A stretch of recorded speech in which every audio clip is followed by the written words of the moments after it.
বিসমিল্লাহির রহমানির রহিম। নামাজে ঘুম আসলে করণীয়। হাদিস নাম্বার 200, বুখারী। হযরত আনাস রাদিয়াল্লাহু তাআলা আনহু থেকে বর্ণিত, তিনি বলেন, রাসূলুল্লাহ সাল্লাল্লাহু আলাইহি ওয়াসাল্লাম বলেছেন, নামাজ আদায়রত অবস্থায় তোমাদের কারো যদি ঘুম আসে তবে সে যেন ঘুমের ক্লান্তি কেটে না যাওয়া পর্যন্ত ঘুমিয়ে নেয়, কারণ ঘুমান্ত অবস্থায় নামাজ আদায় করলে সে জানতে পারবে না সে কি আল্লাহর কাছে মাপ চাচ্ছে নাকি উল্টে নিজেকে গালমন্দ করছে। হাদিস নাম্বার 201, বুখারী।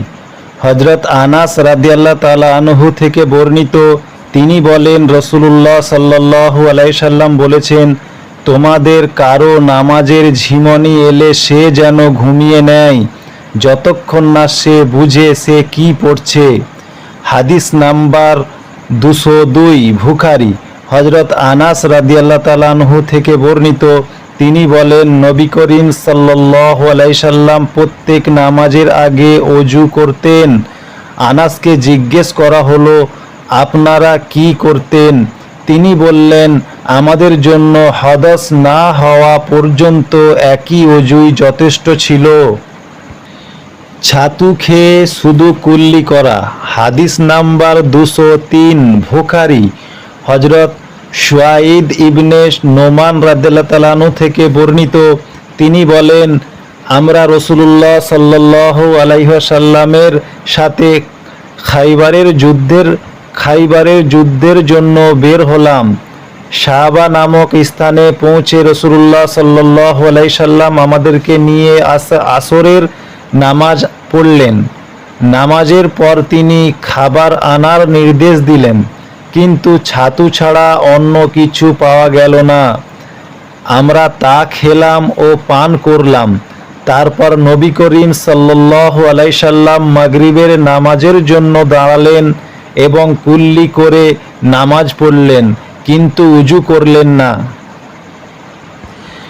পেশাব থেকে নিজেকে রক্ষা করা। হাদিস নাম্বার 204, বুখারী।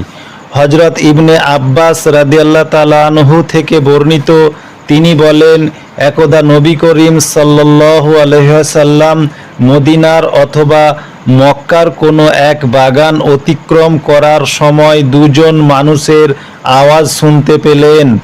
তাদেরকে তাদের কবরে শাস্তি দেওয়া হচ্ছিল। নবী করিম সাল্লাল্লাহু আলাইহি সাল্লাম বললেন, এদের দুজনকে আযাব দেওয়া হচ্ছে, তবে তা কোনো বড় কাজের জন্য নয়। তারপর তিনি বললেন, হ্যাঁ, একজন পেশাবের ছিটা থেকে নিজেকে রক্ষা করত না এবং অন্যজন চগলখড়ি করে বেড়াতো। তারপর তিনি একটা খেজুরের ডাল আনতে বললেন এবং তা 2 টুকরো করলেন আর প্রত্যেক কবরের উপর একটি করে পুঁতে দিলেন। তাকে জিজ্ঞেস করা হলো, হে আল্লাহর রসূল, আপনি এরূপ করলেন কেন? জবাবে তিনি বললেন, হয়তো এর কারণে তাদের কবরের আযাব ডাল দুটি শুকিয়ে না যাওয়া পর্যন্ত হালকা হতে পারে। হাদিস নাম্বার 205, বুখারী। পেশাব থেকে পবিত্র হওয়া।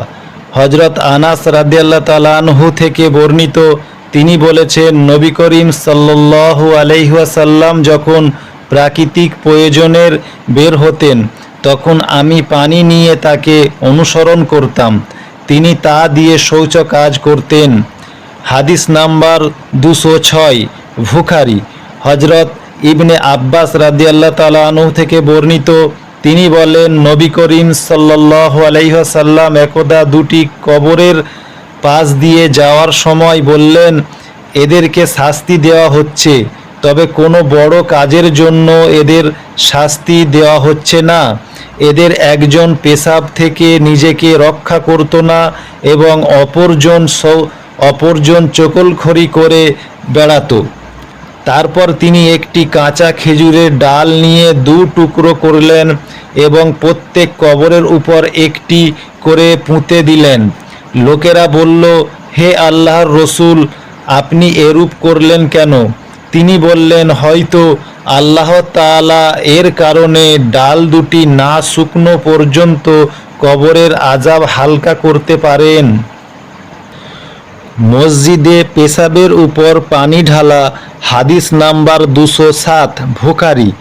হযরত আনাস রাদিয়াল্লাহু তাআলা আনহু থেকে বর্ণিত, নবী করিম সাল্লাল্লাহু আলাইহি ওয়াসাল্লাম জৈনিক বেদুইনকে মসজিদে পেশাবরত অবস্থায় দেখে বললেন, তাকে পেশাব শেষ করা পর্যন্ত ছেড়ে দাও। তারপর তিনি পানি আনিয়ে পেশাবের ওপর ছিটিয়ে দিলেন। হাদিস নাম্বার 208, বুখারী।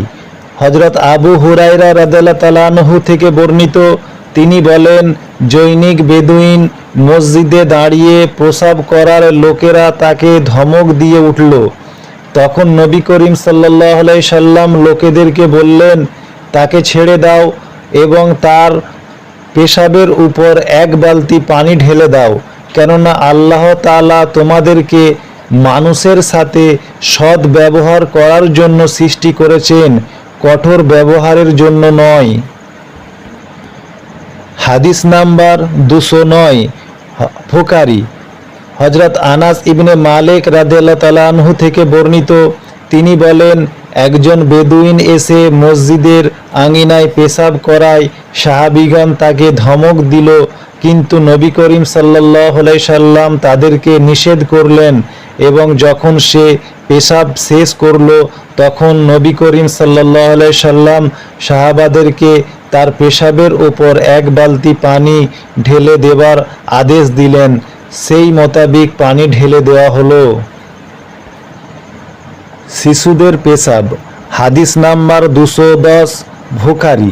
হযরত আয়েশা রাদিয়াল্লাহু তাআলা আনহা থেকে বর্ণিত, বলেন, রাসূলুল্লাহ সাল্লাল্লাহু আলাইহি সাল্লামের কাছে একটি শিশুকে আনা হলো। শিশুটি তার কাপড়ে পেশাব করে দিলেন। তিনি পানি এনে পেশাবের উপর ঢেলে দেন। হাদিস নাম্বার 211, বুখারী।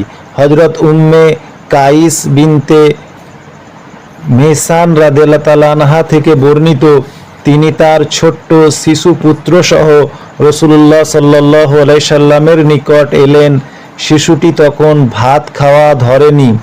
রাসূলুল্লাহ সাল্লাল্লাহু আলাইহি সাল্লাম তাকে নিজের কোলে তুলে দিলেন। সে তার কাপড়ে পেশাব করে দিল। তিনি পানি আনিয়ে কাপড়ে ছিটিয়ে দিলেন, কিন্তু তা ধৌত করলেন না।